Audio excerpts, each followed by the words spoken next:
하나님의 말씀은 우리에게 기쁨을 줍니다. 그래서 하나님의 말씀을 묵상하는 사람들, 말씀과 함께 살아가는 사람들은 항상 기쁨과 즐거움이 넘칩니다.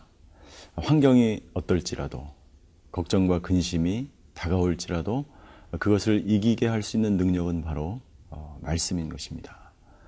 그래서 시편 기자는 시편 119편 143절에 내게 환난과 우환이 찾아와도 나에게는 기쁨이 있다라고 시편 기자는 고백하는 것이죠.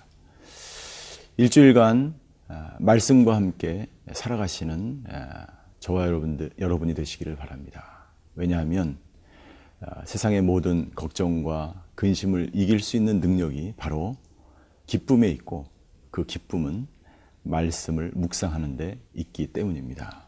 일주일 동안 잠언으로 기쁨이 충만한 그런 삶 되시기를 바랍니다.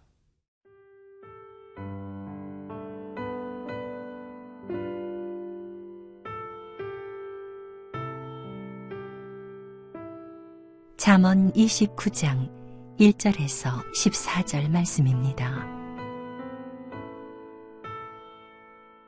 자주 책망을 받으면서도 목이 곧은 사람은 갑자기 패망을 당하고 피하지 못하리라.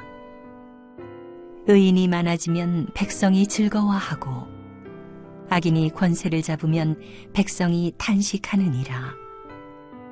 지혜를 사모하는 자는 아비를 즐겁게 하여도 창기와 사귀는 자는 재물을 잃느니라. 왕은 정의로 나라를 견고하게 하나 뇌물을 억지로 내게 하는 자는 나라를 멸망시키느니라. 이웃에게 아첨하는 것은 그의 발 앞에 그물을 치는 것이니라. 악인이 범죄하는 것은 스스로 올무가 되게 하는 것이나 의인은 노래하고 기뻐하느니라. 의인은 가난한 자의 사정을 알아주나 악인은 알아줄 지식이 없느니라.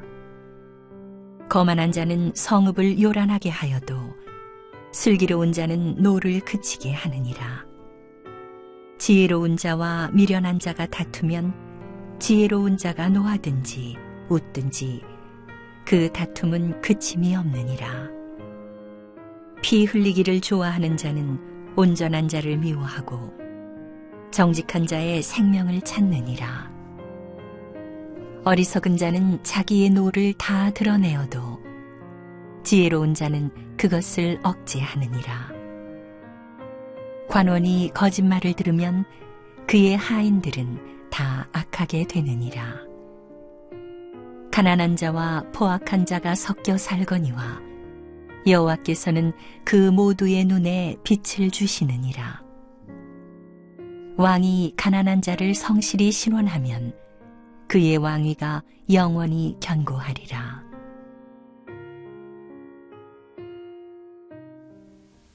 잠언의 주제처럼 말씀과 함께 살아가는 사람은 지혜로운 사람이고, 말씀에 순종하는 사람, 하나님을 경외하는 사람은 지혜로운 자입니다. 그러나 하나님의 말씀에 순종하지 못하고 살아가는 어리석은 사람들은 악인이요, 그리고 지혜롭지 못한 사람으로 표현되어져 있습니다.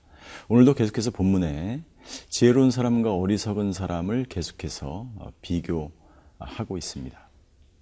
지혜로운 사람과 어리석은 사람의 또 다른 특징은 뭐냐 하면, 지혜로운 사람, 말씀을 묵상하고 말씀 가운데 살아가는 사람에게는 기쁨이, 즐거움이 충만합니다. 그러나 지혜롭지 못하고 말씀이 없는, 말씀이 사라진 세대, 말씀이 없는 사람들에게는 기쁨과 즐거움이 있을 수 없습니다.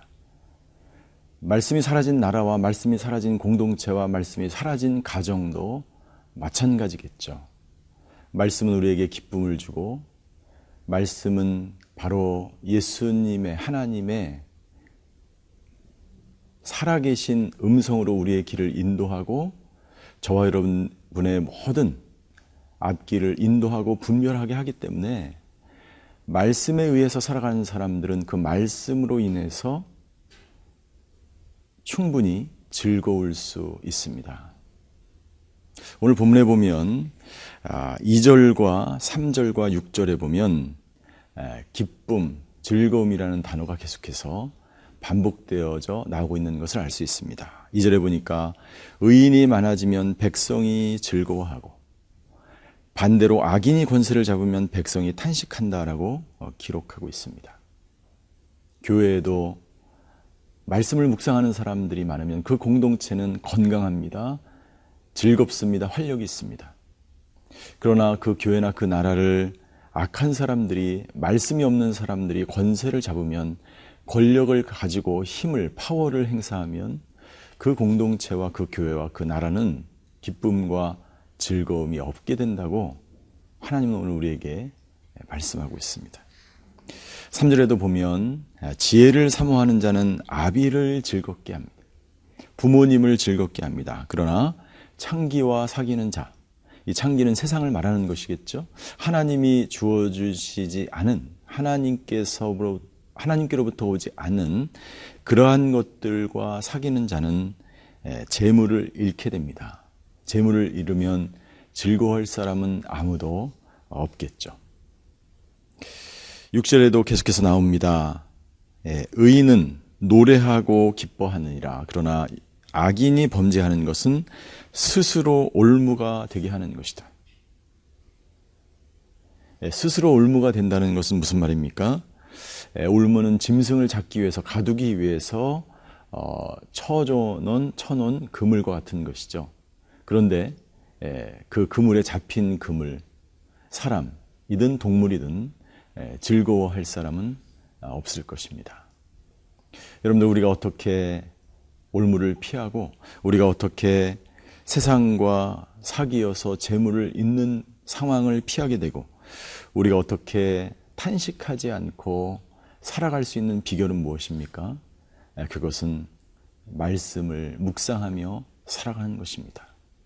그래서 말씀을 읽게 되면 거기서 지혜가 나오고, 말씀을 읽게 되면 세상을 분별할 수 있는 지식이 생기고, 말씀을 묵상하면 그 세상을 극복하며 이길 수 있는 능력이 생기고, 말씀을 묵상하면 내가 가지려고 하지 않고 소유하려고 하지 않고 나누어주고 기쁨으로 내 것을 내 것이라 하지 않고 나눔의 삶을 살아갈 수 있기 때문에 진정 말씀의 묵상이 바로 우리에게 기쁨과 즐거움을 주게 되고, 그리고 그 말씀의 묵상은 결국 공동체를 하나님이 원하시는 공동체로 만들어갈 수 있다라고 이야기합니다. 그러나 반대로 그렇지 않은 사람들이 얼마나 많이 있습니까?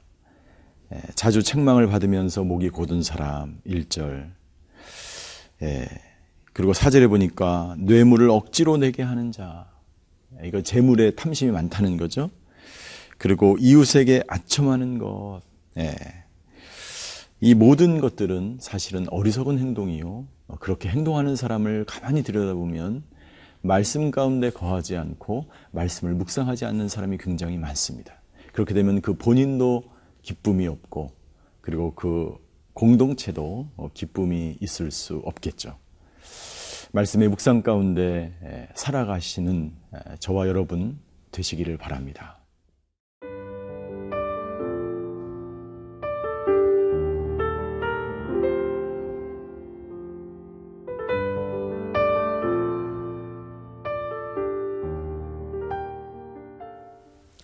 말씀을 묵상하는 사람들과 말씀을 묵상하지 않는 사람들의 가장 큰 특징 중에 하나는, 차이점 중에 하나는 자기의 감정을 다스릴 줄 알게 된다는 것입니다.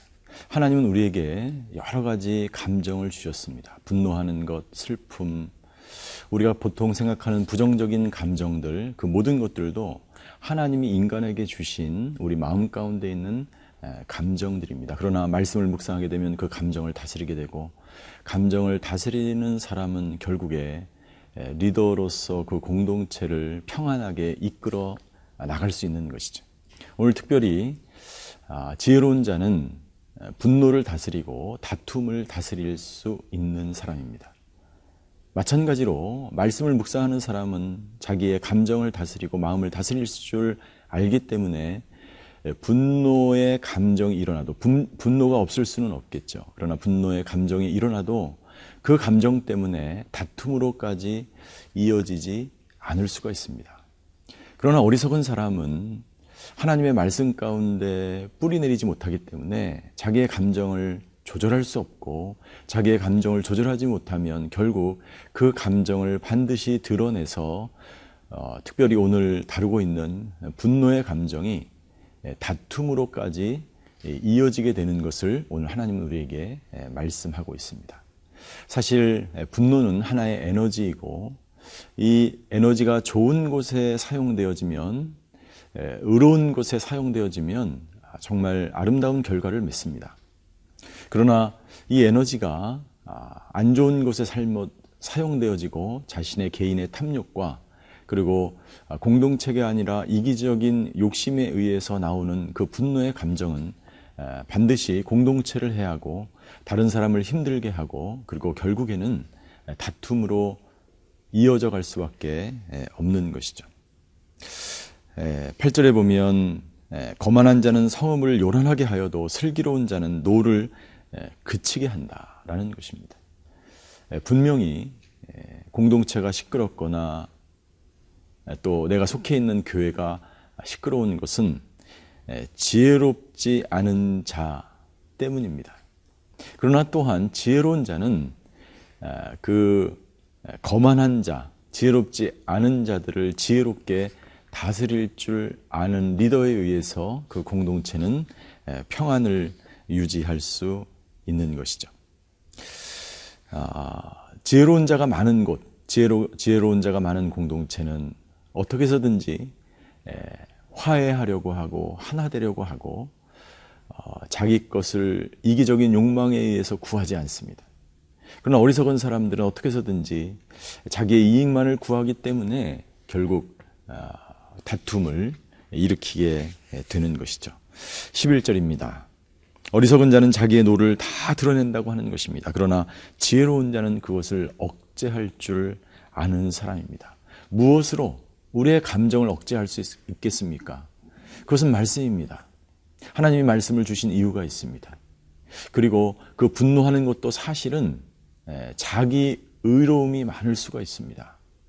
하나님의 말씀에 비추어서 내 감정을, 내 분노가 정말 정당한 것인지 그렇지 않은지를 따지지 않고 어리석은 자, 교만한 자, 그런 사람들은 말씀에 비추어지 않고 있는 그대로 감정을 드러내기 때문에 결국 그 감정은 자기의 마음도 상하게 하고 다른 사람도 상하게 함으로 말미암아 결국 공동체를 어렵고 힘들게 하는 것이죠. 지혜로운 자는 말씀에 입각해서 상황을 판단하고 그리고 내가 그 감정을 조절할 뿐 아니라 그 감정을 조절할 수 없을 때까지 이르면은 억제할 수 있는 사람이라고 하는 것입니다. 여러분들이 분노할 수 있습니다. 그러나 그 분노를 조절하고 억제하는 것이 바로 지혜자의 모습이요. 또 그것이 하나님이 원하시는 모습인 줄 믿습니다. 오늘 하루 지혜로움으로 우리의 감정을 조절하며 하나님의 말씀 가운데 살아가는 저와 여러분 되시기를 주님의 이름으로 축원합니다. 하나님 감사합니다. 말씀 안에 기쁨이 있고 말씀대로 살면 우리의 삶이 즐거움으로 넘치게 될 줄 믿습니다. 오늘 하루 말씀을 묵상하며 어떠한 환경 가운데서도 기쁨으로 오늘 하루를 살아가게 하여 주시옵소서. 감사드리며 예수 그리스도의 이름으로 기도하였습니다. 아멘.